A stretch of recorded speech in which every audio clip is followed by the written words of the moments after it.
feel. Lay on the out and out, preaching words and verbs and academic sermons. Come along with me, take my hand, do some learning. Welcome. Let's do some math. In the last video, we described some concepts of analysis in an intuitive or loose way. Now let's look at the definitions that mathematicians have come to regard as essential and central to modern mathematical analysis. Now, we aren't going to get very far without the formal definition of a mathematical function. This actually didn't exist until Swiss mathematician Leonhard Euler came onto the scene. In fact, besides contributing to numerous mathematical fields, Euler is responsible for much of the modern mathematical notation. Now, a function is something you've probably seen or heard of before, but let's really look at the definition in detail. A mathematical function has the following data. It has a set A called the domain, a set B called the codomain, and then a rule of assignment that for each element in the domain A, there is assigned one element in the codomain B. Note that the only restriction on the assignment is that each element of the domain gets some assignment. That's it. Multiple elements in the domain can get assigned to a single element of the codomain, but each element in the domain needs to be assigned exactly one. A mathematical function can be expressed in several forms. Let's look at them. The first way a mathematical function can be expressed is pictorially.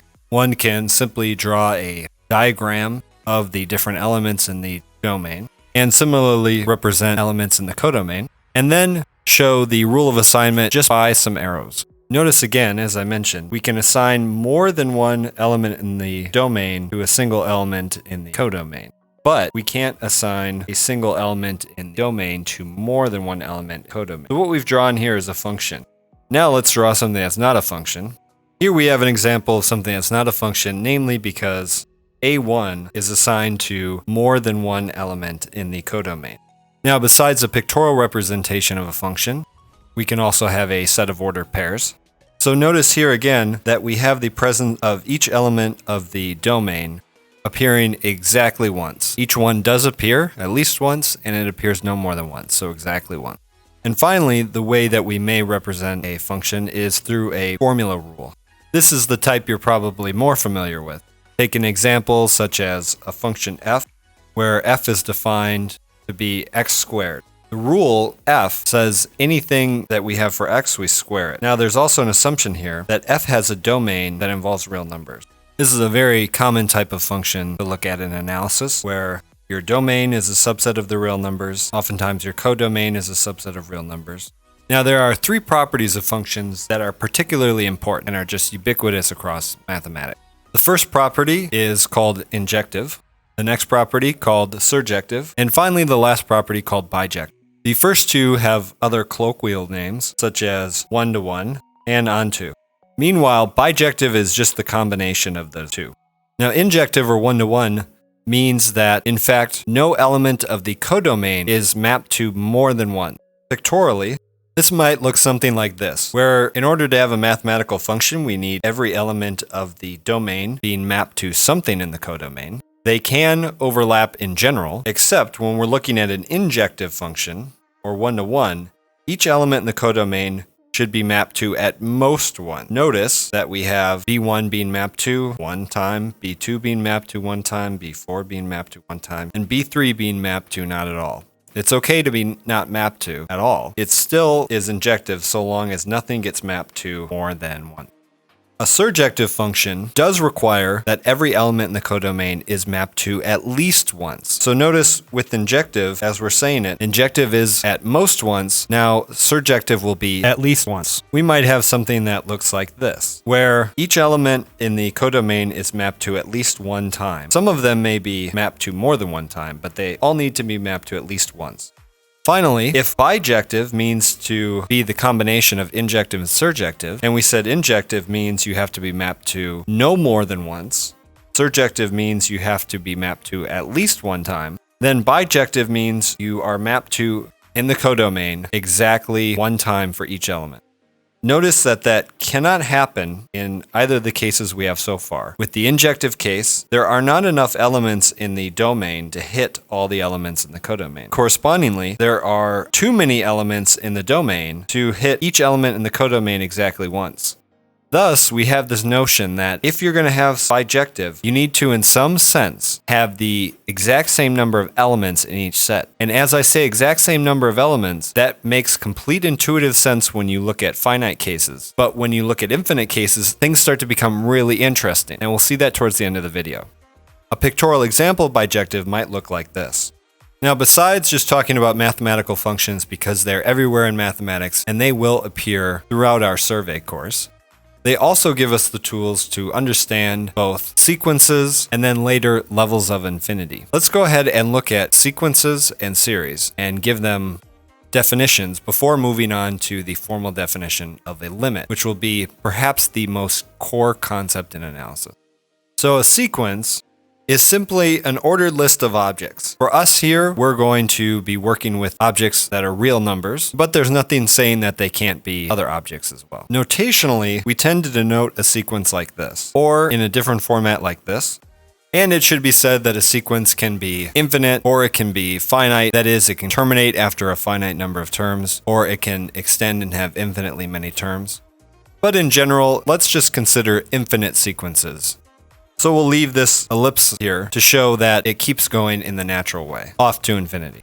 Now, one way to think about a sequence in terms of functions is that a sequence is a function from the set of natural numbers to some other set, really any set. But in particular, let's consider a set of real numbers. So according to this pictorial diagram, we might have a sequence that starts off with 1 as the first term in the sequence, then 1/2, because 2 maps to 1/2, then 1/4, and so on. And I'll put an ellipsis here because I'm not sure what the other numbers should be in the sequence based on this incomplete diagram.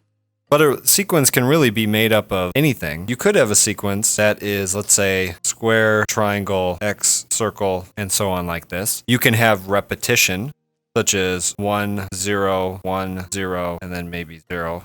It's simply a list that follows an order in a way where you can have an element that is first, that is second, that is third, and that corresponds to matching up to the natural numbers or mapping the natural numbers into its set, where 1 gets mapped to the first thing in your list, 2 gets mapped to the second thing in your list, 3 gets mapped to the third thing in your list, and what have you. Now, a series takes a sequence and simply adds all the terms together. We've already seen examples of this in the previous video. One such case was looking at the time it took to cross a room, and I claimed that that sum is equal to 2. Another example we looked at was slightly adjusted, and I argued that this will sum to infinity. But there are other series that don't sum to anything, not even infinity, such as... And what's interesting about this series is you can look at 2 ways of summing the terms and get 2 different results. For example, if you take the first and second term, the third and fourth term, and you add those up, in each case you're going to get 0. And if you add up 0 infinitely many times, it's still 0. But if you slightly adjust it where you start with 1, then you add the second and third term together, the fourth and fifth term together, each of those will give you 0. So it's like you're adding 1 plus 0 infinitely many times, so you get 1. So how you group these changes your answer, which is pretty neat if you ask me. There's also fun things you can do with double series in columns and rows, something like this, where you can get different results by adding up rows first, then adding up columns, and it's fun stuff.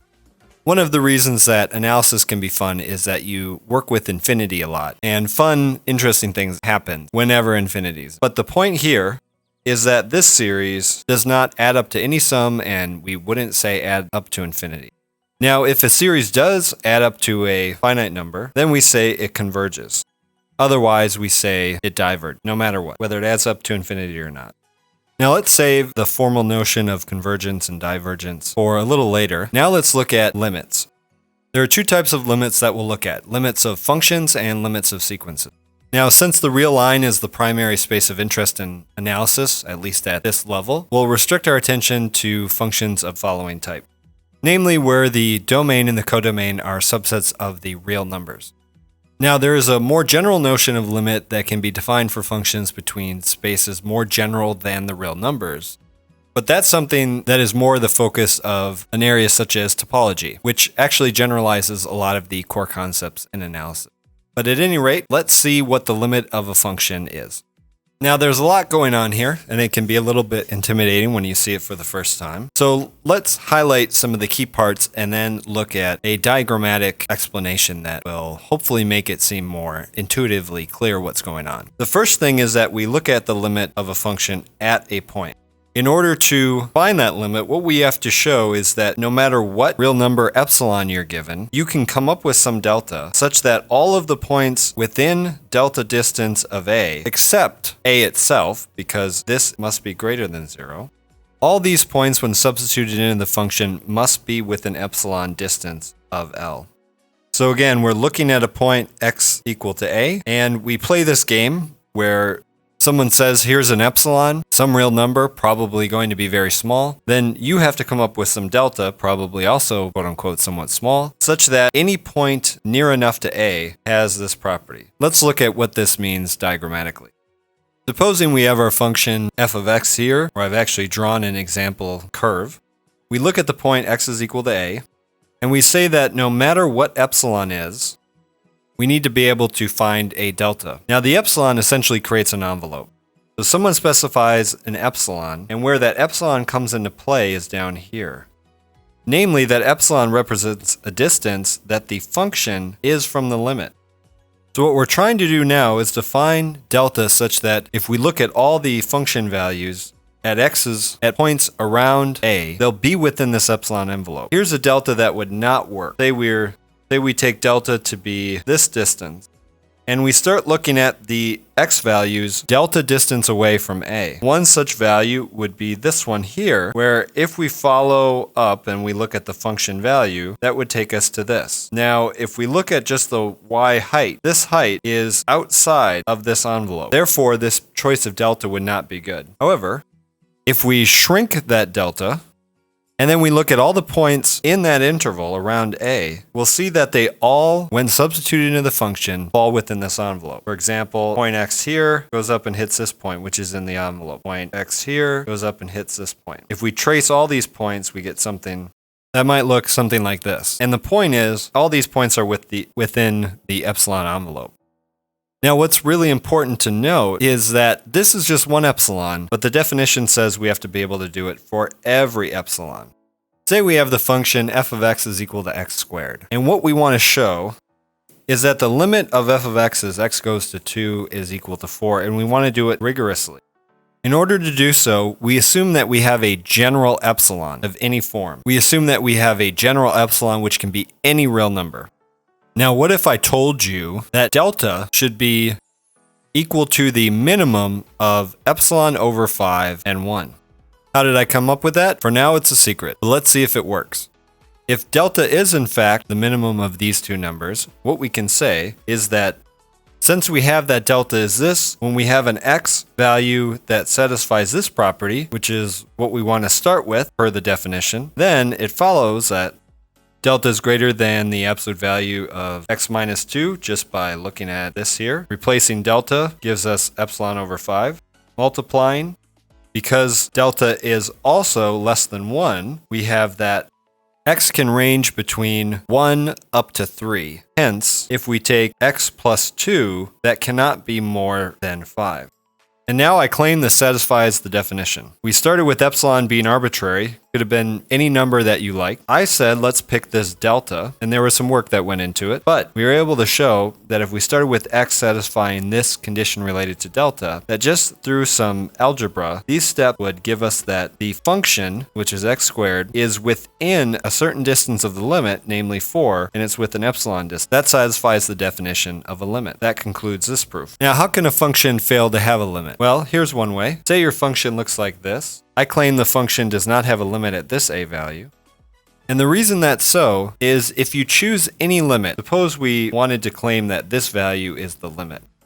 If you take a small envelope around L, let's say like this, no matter what interval you choose around A, you're not going to be able to fit all the function values into that envelope. For example, you choose a interval like this, and now you have some x values, namely here, such that they are outside of the interval.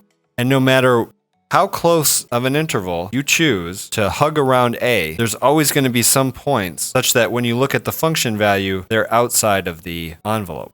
And that means there's some epsilon, namely one we've drawn right here, such that you cannot find such a delta. If you can't do it for every epsilon, then you won't be able to satisfy your definition. And you may think, well, maybe there's a different limit. But if you try other limit values, you'll find that there's the same problem. At the same time, note that you can have this following case, which is kind of interesting. This function, let's say g, actually does have a limit of L as indicated here. The reason being is if you look back at the definition, it looks at all of the values around A, but not necessarily at A. That's an important thing to note. Now let's look at the limit of a sequence. The limit of a sequence has a slightly different definition, but the core concept is largely exactly the same. The n here and this condition takes the place of the delta condition previously. Graphically, the idea is if you were to have a horizontal axis representing the natural numbers and a vertical axis, let's say, representing the real numbers, but again, with a sequence, it could be taking values in another set, but we'll use real numbers here. If you think the limit is L, it has to be that no matter what your envelope around L is, you should be able to go far enough out in the sequence that you fit in that envelope. For instance, if our sequence is in magenta here, and we consider an envelope around L, we can see that if this pattern continues, where it seems to be that the sequence is getting kind of closer and closer to the line L, that we only need to go out to, let's say, the fourth value here, and then all these sequence values after that fit inside this envelope. Again, assuming that it behaves like we might expect. Now, this was shown for just one envelope, but you need to be able to do this no matter what the envelope is. Looking at the sequence such that the terms are 1 minus 1 over n for the nth term, giving us something to the effect of 0, 1/2, 2/3, 3/4, 4/5, and so on, you might be able to guess that the limit of this is equal to 1. And if we wanted to show that, then we simply need to, no matter what epsilon is, be able to find a natural number such that past that natural number, everything is within the correct distance. For instance, let's let epsilon be arbitrary. We won't go through the proof formally, but rest assured that if epsilon were arbitrary, then picking a natural number of the integer that's 1 larger after 1 over epsilon, the next one up, would be sufficient.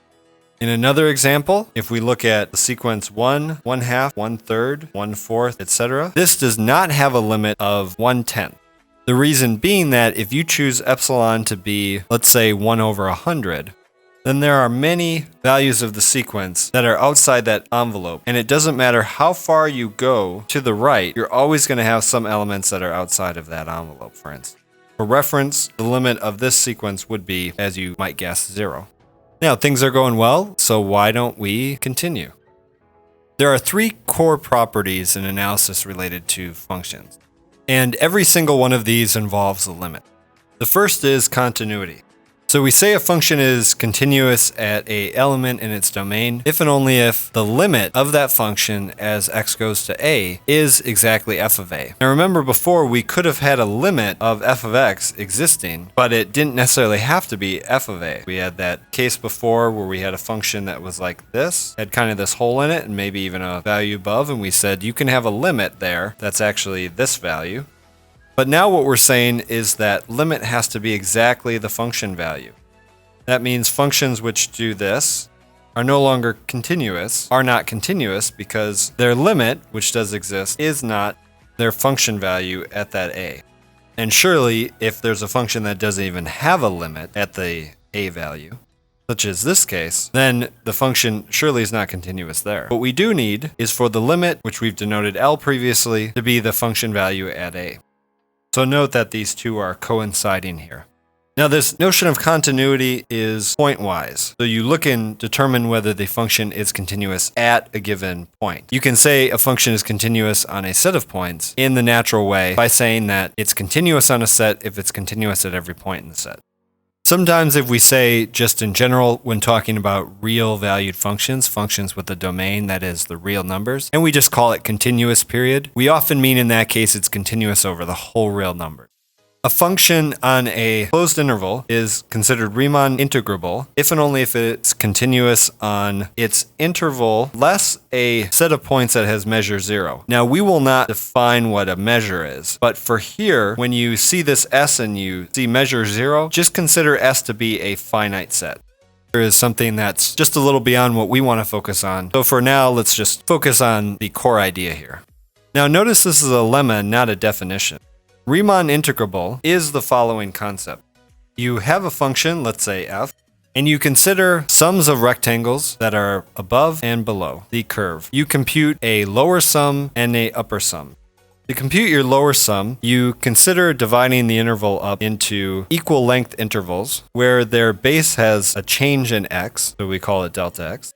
That would be the base of any given rectangle. The height would be determined by the minimum height that that function reaches over that given interval. So you essentially move up the rectangle until you would hit the lowest point on the function. We would specify the point where that occurs in a given interval by, let's say, some x star. The height of this rectangle is then going to be f of x star. Now we have a base and a height, we can find the area of the rectangle, and we do that for all the rectangles, so we sum up all of the rectangles. Then we take the limit as we shrink delta x. This will give us a value, and for most functions this would be exactly sufficient to tell us what the actual area is between the, in this case, x-axis and the function. That is this area here. But formally, we also want to compute an upper sum, where we do the same thing, but now we take the maximum over a given interval. If I look in, let's say, this interval, the maximum would actually be here. So I would then consider a rectangle like this. Let's call this x lower star to denote that it's different than x upper star here. And we compute the upper sum in the same way, where we compute the area of this rectangle. We do that for all the rectangles, we add up all the areas, and then we take smaller and smaller rectangles, thinner and thinner rectangles. We call these U and L. A function is Riemann integrable if these two agree. Another way to say that per this lemma is if you are continuous on the whole interval except at a, for us, finite number of points S, then that will amount to this definition. A quick example. Say we consider this function f over the interval AB. Now notice over this interval, there are just a few places where we have discontinuity, or this function fails to be continuous over AB. That happens here, let's say at C, happens here, let's say at D, and it happens here, let's say at E. That's a finite number of points, C, D, and E, 3 points. In the grander scheme of things, that means it has measure, the set C, D, and E has measure 0. That means this is Riemann integrable. Imagine looking at the area between this curve of y and the x-axis. We can find this area, and the fact that it's discontinuous in some sense does not matter to us, because it's only happening to a controllable degree, in this case even a finite amount. When we're computing the area, whether there is a point here or not, we'll find that it has nothing to do with the final computation. Same thing here. Since in each case, what we're doing is we're essentially taking an infinitesimally thin slice and computing the area of that infinitesimally thin thing. It happens to be that if we remove one point, because this slice would be so thin, it has no bearing on the final area, which is sort of neat. You have infinitely thin rectangles here. You have this rectangle that I have to draw with some thickness because I can't physically do what the math is doing, which is cool. We'll call it dx, not delta x. This is something called an infinitesimal. It is, and this is very cool in my opinion, it's smaller than every positive real number, yet it's not quite 0, which is mind-blowing to me. So you're saying that it's smaller than every positive real number, but it's not 0. I mean, what? Infinitesimals are really cool, and they've played a big part in the development of calculus. So in this intuitive sense, you have all these really thin rectangles where each one of them, their thickness is this infinitesimal delta x, which is smaller than every positive real number, but yet it's not 0. And you're adding up all of these things. When you add up all of them, every one of these infinitely thin rectangles, you actually get an area. But they're such that if you take one away, you remove one, or that you maybe remove another one, or remove one here, and so on. If you remove a controlled amount of them, certainly if you remove a finite amount, it won't affect your area calculation, which is... It's so cool. So now the final of the trio of important analytical properties of functions. A function is differentiable at a point if and only if this limit exists here. If it does exist, then the derivative is equal to this, and we denote it by this f prime of a, or in another fashion, using ddx of f of a. Sometimes this is called prime or Newton notation like this, and this is certainly called Leibniz notation. In a previous video, we looked at secant lines and how they related to tangent lines. Let's see how that ties into a derivative here. If we have a function, let's say f of x is equal to x squared, and we just focus on the first quadrant of the xy plane here. Suppose we want to know what the derivative is of f at, let's say 1. What we do is we compute the secant line that passes through this point 1, 1, and any other given point, where we classify that point by how far the x value is away from 1. Now notice here I've written 1 plus h, where we can think of h as being something negative. So we go backwards by some amount. Maybe h is negative 1/2. But if we look at that point, it has coordinates 1 plus h for x, and then f of 1 plus h for y. The secant line is like this. And if we compute the slope of that secant line, the change in y is equal to f of 1 plus h minus f of 1. And then we divide it by the change in x, which is 1 plus h minus 1. Specifically, if we compute that for this function, we have the expression 2 plus h. Now to find the derivative at x is equal to 1, that is looking at the tangent to the curve there, and specifically the slope of that tangent, is the same as finding the derivative. The derivative is simply the limit as h goes to 0 of 2 plus h. And the reason I say 2 plus h is because we found the change in y over the change in x, which was given by this formula here. And of course, that's going to be equal to 2. Now, like Buzz Lightyear, let's go to infinity and beyond.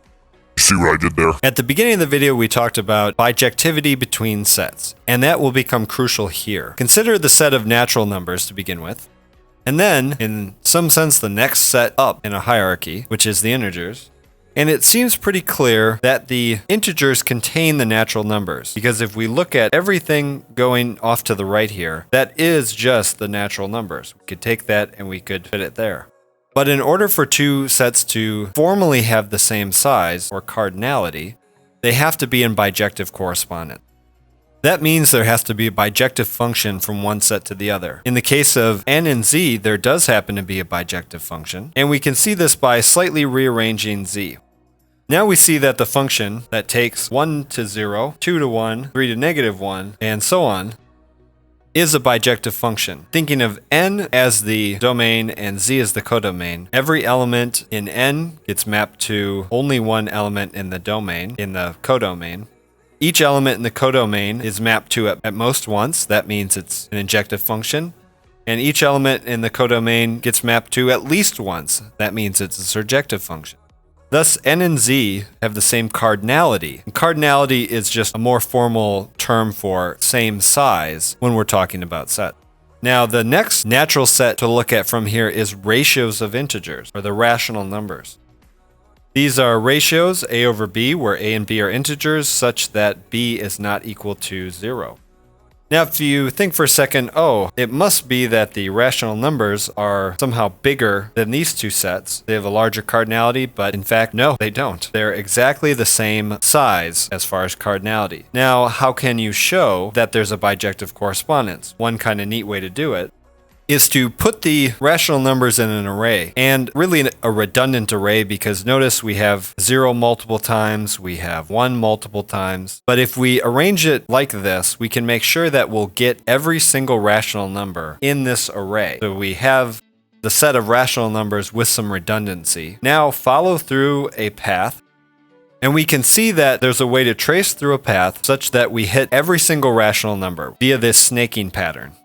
As you're following through the path, if you hit a new rational number, assign it to the next natural number. For example, 0 would be the first element, so we assign it to the natural number 1. 1 would be the second, 1/2 would be the third, 0, since we already have counted it, we skip it. -1/2 would be the next. -1 we have not encountered, that would be the next. -2 we have not encountered, that would be the next. -2/2 is just -1, which we've already counted. -2/3 is next, so that's 7, 8, and so on. And in this way, we can guarantee that there's a bijective function from the natural numbers to the rational numbers. Thus far, all the sets we've looked at, the natural numbers, the integers, and the rational numbers, all have the same cardinality. However, and this is where things get really neat, let's consider all the real numbers that are strictly between 0 and 1.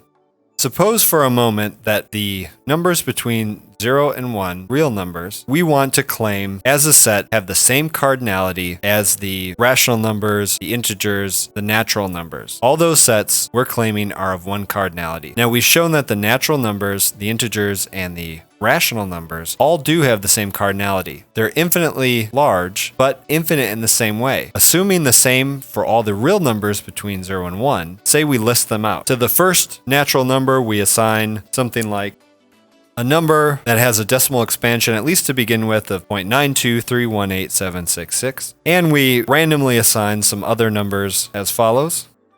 Now we're claiming that we've come up with a one-to-one correspondence between the natural numbers and all of the real numbers between 0 and 1, which can be expressed in a decimal form. That means there's not a single real number in the interval 0 to 1 that we've missed. Or is there? Let's construct a new number that is between 0 and 1 that is not in this list. That number would be 0.847564441. And so on, where there's a rule to this so on. The rule is the nth digit differs from the nth digit of the nth number in the list. So what do we mean by that? Consider first the first digit. 8. This differs from the first number since the first digit is different. The second digit of the number we came up with is different than the second digit of the second number in the list. The third digit is different than the third number in the list, so on and so forth. Now there's some caveats about how you want to choose your rule. You always want to increase it. What happens when it's 9? You should decrease it and so on. But the big, very interesting idea is that you can come up with such a number. There's actually many different numbers you can come up with, but there's at least one that's between 0 and 1 and it's not in this list. That means that even if you thought you could come up with a bijective correspondence between the natural numbers and all of the real numbers between 0 and 1, you actually cannot. And if there's not a bijective correspondence, the set of real numbers between 0 and 1 and natural numbers do not have the same cardinality. So to summarize, we have that the natural numbers, the integers, and the rational numbers are infinitely large, but they're sort of infinity level 1. There's a step up from that, the real numbers, which are an infinity level 2. And even the interval from 0 to 1 is also on this infinity level 2, which is quite interesting. If you look at a real number line, and you were to start plotting all the rational numbers, doing this on a computer would completely fill up the number line. You would see the whole number line turn green. Now, that's because of the limits of technology. There are little holes in here where there are irrational numbers everywhere.